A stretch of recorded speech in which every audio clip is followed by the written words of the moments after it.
বিসমিল্লাহির রহমানির রহিম। আসসালামু আলাইকুম। প্রিয় দর্শক, সবসময় নতুন কিছু কৃষি নিয়ে আপনাদের সামনে হাজির হই।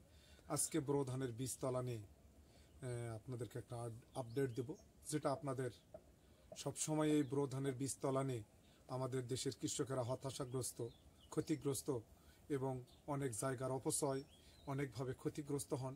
এরই লক্ষ্যে আমার নতুন উদ্ভাব, শুকনা জায়গাতে কাদা ছাড়াই আসলে আধুনিক কৃষি যারা করেন তাদের জন্যই এই টেকনোলজি আমার আবিষ্কার। আমার মনে হয় বাংলাদেশে আপনারা এ ধরনের অল্প জায়গাতে এ ধরনের সুন্দর বীজতলা এটাই মনে হয় প্রথম আপনারা দেখলেন, বা এর আগে কখনো দেখছেন বলে আমার মনে হয় না। যদি দেখে থাকেন আপনারা অবশ্যই কমেন্ট করবেন। প্রিয় দর্শক, আমাদের সবচাইতে যেটা মূল ধান চাষের সেটা হলো বীজতলা। এই বীজতলা নিয়ে আমরা হতাশাগ্রস্ত। কোথায় বীজ ফেলাবো, কোথায় পোকামাকড়ের উপদ্রব, এ দুর্বর্তমান আমাদের বীজতলার ক্ষতি করে। এর লক্ষ্যে যাতে করে প্রতিটা বাড়িতেও আপনারা বীজতলা তৈরি করতে পারেন। পিছনে আমাদের দেখতেছেন, কতটুকু দেখতে পাচ্ছেন আমি জানি না। এটা আমরা কোকোফিট দিয়ে যখন বীজতলা তৈরি করছিলাম তখন দেখলাম বীজটার বয়স মাত্র 1 মাস এখনো পুরে নাই। খুবই সুন্দর হচ্ছে। আমরা এই সপ্তাহের মধ্যেই বোরো ধান লাগাবো। কোকোফিটে করলে অল্প জায়গাতে সুস্থ সবল চারা আপনারা করতে পারবেন, এবং শুকনা জায়গাতে কাদার কোনো ছিটা ফোটাও আপনার গায়ে লাগবে না। কারণ বাংলাদেশে বর্তমানে যেটা হচ্ছে সেটা হলো শিক্ষিতরা কৃষিতে আসছেন। এই শিক্ষিত কৃষিদেরকে শিক্ষিতর জায়গা থুয়ে আধুনিক কৃষি করার লক্ষ্যে আমার এই টেকনোলজি। আপনারা আমাদের বীজতলার বীজগুলা দেখতেছেন, এত সুন্দর স্বচ্ছ। এটার যেটা ভালো দিক, এটা শিকড়গুলা আমরা যেটাকে নিড়ানি বলি আমাদের গ্রাম অঞ্চলে যেটা করা হয়, বা টানে যখন বীজতলা থেকে বীজ তোলা হয়, এখানে কিন্তু আমাদের বোরো ধানের বীজের ক্ষতি হয়। এই ক্ষতির থেকে রক্ষা করার জন্য এবং অধিক ফলন পাওয়ার জন্য এবং রোগ বালাই মুক্ত বীজ ধানের বীজের চারা যেন আমরা পাই, এরই লক্ষ্যে কিন্তু আসলে কোকোফিটের চারা তৈরি। এই কোকোফিটের চারাতে যে সুবিধাটা পাবেন, আপনার বাড়ির আগিনাতে, আপনার ছাদের উপরে, যে কোনো জায়গাতে একটু কোকোফিট ছিটাই দিয়ে আপনারা এভাবে বীজতলা তৈরি করতে পারবেন। এবং এখানে আর একটা সুবিধা যেটা, এটা যে কোনো সময় অল্প সময়ের মধ্যে বীজটা আপনি তুলে জমিতে লাগাতে পারবেন। এখানে শিকড় নষ্ট হবে না, শিকড়ে যে রোগ বালাইয়ের আক্রমণ হয় মাটিতে সেটা হবে না।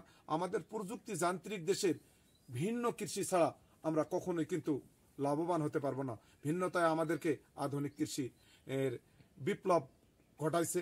এই নিয়েই আমরা সবসময় ভিন্ন কিছু চিন্তা করি। সবাই যেভাবে গান গায়, সেই গান আপনি গাইতে চাইলে এই গান কেই শুনবে না। ভিন্ন গান, ভিন্ন সুর, ভিন্ন উপস্থাপনা সবাই ভালোবাসে। আমি এ থেকেই বেছে নিছি যে সারা দেশের কৃষকেরা যেভাবে কৃষি করবে তার থেকে ভিন্ন কোনো কৃষি করে আপনাদের মন কেড়ে নেব, এবং আমি আধুনিকতার ছোঁয়াতে এদেশের কৃষক শিক্ষিতদেরকে দিব। এটাই ছিল আমাদের মূল লক্ষ্য। যদি ড্রাগন দেখবেন বাংলাদেশে আমরা যেভাবে করি কেই করে না। যদি পেঁপা দেখেন তা সেটা আমাদের ভিন্ন। যদি আমাদের মাছ দেখেন ভিন্ন। ভিন্নতার মাঝে আছে সুখ, দুঃখ, হাসি, কান্না। আমরা ভিন্নতা নিয়ে যখন যেটা নিয়ে করছি, আমি খুব ভয়ে ছিলাম, আপনাদের ভিডিওতে বলছিলাম যে আসলে এই পদ্ধতি কতটুকু আমাদের জন্য আসলে লাভবান হতে পারবো। কিন্তু আমি যেটা দেখতেছি, অল্প সময়ে সুস্থ সবল চারা তৈরির আর এর চাইতে বিকল্প সহজ পদ্ধতি আমার মনে হয় আর বাংলাদেশে একটিও আবিষ্কার হয় নাই। তাই কৃষকদের অবগতির জন্য আমি বোরো ধানের যারা বীজতলা তৈরি করতে চাচ্ছেন বা বীজ এইভাবে করবেন, বোরো ধান, আমন ধান সবই করা সম্ভব, যাতে করে সুন্দর সবল চারা পাওয়া যায়। এবং এই চারা যখন আমরা তুলবো, জমিতে লাগাবো, এর ভালো মন্দ সব আপডেট আমরা দেব। আমি মনে করি আপনারা যদি এভাবে করেন তাহলে একটা ভালো সম্ভাবনাময় দিক থাকবে। বোরো ধানে রোগ বালাই মুক্ত চারা পাবেন।